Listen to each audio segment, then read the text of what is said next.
milaza indray sy reny mivongavongambato sy mivolana ny teny voafia anaty arato sy vato voarafitra ny sainy ny karaikona ny fony voatany ny vata ny voageja tsy azo mba ny tanana tsy miaina nefa aina voafetra tena vadibadikany na raha inika sy tomany tabataba sesilany no namonto tony tany feondreny ny toreno nanaraka azy avy eo nahoana reny izao malaky reny mba avonjeo tena angina ny voary ka lay akany velombolo nanjaro moana sy natongobolo fa nanjavona lay vina keravona nahoana reny izao malaky reny volana Ravorombato.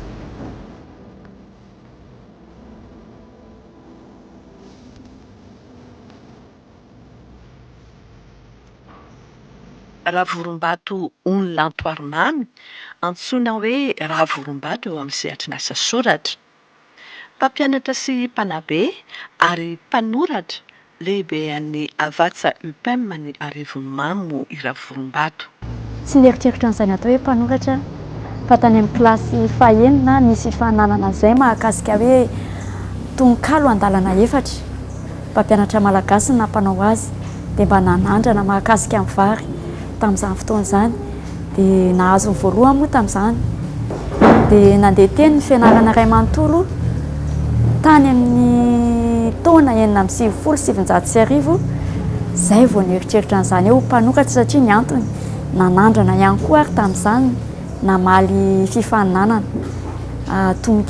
tononkirany kika fitianindramina dia nahazo voalohany dia nanomboka teo amin'izay no nanoratra. Dia nivoatra trano Ravorombato ary ankehitriny dia manoratra tononkalo, tantara fiaino, tantara fisehatra, sombin-tantara ihany koa. Ny ankamaroan'ny asa soratra Ravorombato hatramin'izay ka hatramin'izao dia mahakasika ny fitiavana satria nahoana? Satria raha tany amin'ny taona 1970 izany jerena dia tena tao anatin'ny ataon'ny rana tanteraka, tsy efa miantitra akory fa tao anatin'ny ataon'ny rana tanteraka dia fitiavana no mivaingana be da be tao anatiny fa efa somary mivoatra izany ilay izy hoe asa hoe ny matotra dia tao anatin'ny fiainam-pianakaviana, fiainam-piarahamonina misy vitsivitsy kely ihany mahakasika ny tanindrazana satria ny tena soratana moa izany ao anatin'izany tononkalo tamin'ny voalohany dia tena mibahana tanteraka tao anatin'ny asa soratra ny tantara fiaina dia ny fitiavana raha toa isan-jato dia ho amin'ny 20 isan-jato ny tantara dia fitiavana avokoa mody nefa izao ilay tena tia dia ianao ilay mody fanina mody tena tia ka milamila kisa milamila vaniny mody saro-piaro mody makasika mody mampifila mody mampitamby mody mananiany nefa nge dia mila tena mila ary mila trany fa tsy hoe mila ihany ka raha toy ianao ka mila aza mampifila aza mampitamby fa avy deboray Ravorombato. Raha maka aingam-panahy amin'ny andro dia volana na eny amoron-drano na ao anatin'ny nofy amin'ny alina ny mpanoratra sasany ny Ravorombato kosa hafa mihitsy. Tsy mitovy amin'ny rehetra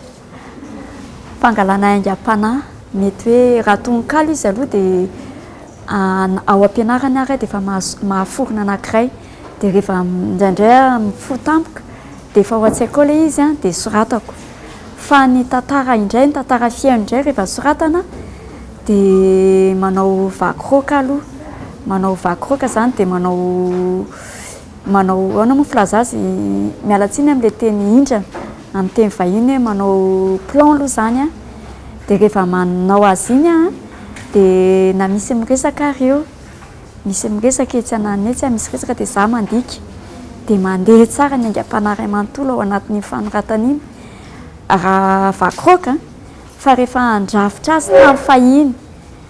andrafitra azy ao anaty solosaina amin'izay dia iny tsy misy mpanelingelina satria iny tena farany io zany ny aingam-panahy tsy misy hoe atsona be fa efa atao anatin'ny saina le izy zany dia mandeha ho azy. Misy ho an'ny ankizy ny tanora lehibe izay voasoratra, misy eo amin'ny zato eo misy asa tsy tsarona raha tsy misy mampatsiahy. Iray kosa ny boky navoakany Ravorom-Bato ary raha ho azy manokana fa nisy ny arahana tamin'ny mpanoratra hafa tao anatin'ny fikambanana. Satria ianao sady miasa dia mifantona le avoaka rehetra, eo ihany koa ny fahafahana indrindraindrindra ho an'ny mpanoratra eo amin'ny ara-bola ara-pitaovana rehetra, satria mamoaka boky izany ange tsy vitan'ny tena samy rery fa tena hoe raha ohatra miaina fotsiny amin'ny hoe ianao ny vatan-karamanao fotsiny dia tsisy vola natokana ho an'izany, tsisy hoe mpanampy koa nefa ao anatin'izany, mbola mandalo ihany koa eo amin'ny fomba fitsarana azy rehetra, satria raha miezaka hanao ny tsara hoe tsy maintsy tsaraina ny tsipika sy ny tsipelina rehetra, satria iny boky iny matoa voapetraka dia efa iny zany mety nolay hitsarananao rehetra hatrizay sy ny toy ny ao aoriana rehetra. Izay ny mahasarotra ny boky io voafeo anatin'izay zany ny ara-bola, ny fotoana, ny fitsipim-panoratana sy ny tsipelina rehetra. Rangotra voatsonga izay no lohatenin'ny boky nosoratany Ravorom-Bato ary nivoaka tamin'ny taona 2024. Rangotra voatsonga, ao anatin'ilay hoe rangotra voatsonga dia misy karazany roa. Ny voalohany ao anatin'ilay rangotra voatsonga dia miresaka ratra izy io, satria eo amin'ny tantaran'ny fiainan'ny olombelona dia misy karazana ratra maro. Ao anatin'ireny ratra ireny nefa misy ny azo hoe ny efina, misy tsy nahitana vahaolana mihitsy dia nifara tamin'ny faharavam-piainana, dia ny rangotra moa mazava ho azy hoe sonia ilay izy dia izay na efa namadibadika lohateny maro samihafa fa io no naharesy lahatra hoe rangotra voatsonga, satria ao anatin'ny boky iny misy miresaka faharatrana maromaro, fa misy kosa hoe nivoaka tao anatin'izay ratra izay dia misy ny fanantenana. Telo taona no nanomanana ny rangotra voatsonga vao vita ho boky. Anisan'ny nanano sarotra ny fisafidianana ny sangan'asa atao ao anatin'ny boky. Satria raha tantara fiaina eo amin'izao taona tadiavina misy eo am-pelantanako dia nisafidy hoe iza mireto ny tena maharesy lahatra ny olona rehetra, satria tantara fiaina anankiray ny tsy maintsy avoaka dia tsy ny tantara anankiray ny tsy maintsy avoaka dia tantara fisehatra iray dia tononkalo teo amin'ny 20 nanantona mpanoratra roa ny tena natoniko tao anatin'ireny, fa ny hafa moa zany nanontaniako fotsiny ny heviny dia izy mianaka amin'ny rahalahy eo mialatsiny ka manonana azy amin'ny rahalahy mianaka hoe Obiana sy Fanjaraza zany tena nanampy ahy tao anatiny izy ireo niampy an'i Navitsoka Valtery, nanao hoe tsara raha ampiarahana izy raha izay maharesy lahatra anao dia nanampy zareo hoe reto ny tantara hoe nandroso tantara fiaino efatra dia nijeren'izy ireo dia io ireo ny tafavoaka tao anatiny, fa ny tononkalo sy ny somby tantara ary ny tantara fisehatra ireny tsy nasehoko, fa ty tantara fiaino ity zany ny tena hoe mahasahana olona rehetra, satria tafiditra ao ny ray aman-dreny, tafiditra ao ny zanaka, tafiditra ao ny ankizy dia teo ny nanano sarotra efa 3 taona sarotra mamoaka boky fa hoe amin'ny mampanoratra ny mpanoratra dia ny boky no tsangam-bato voalohany indrindra. Afa-po ihany Ravorom-Bato na dia tsy zato isan-jato azy satria misy kely foana ny tsipelina latsaka, ny mpakafiny asa soratra no mahabe fanantenana. Raha hoe namoaka n'ity boky voalohany ity dia hoy aho hoe misy makafy boky ny olona ny akabiazan'ny ataoko hoe ny akabiazan'ny mpakafy avy satria tena hoe tsy ampoziko mihitsy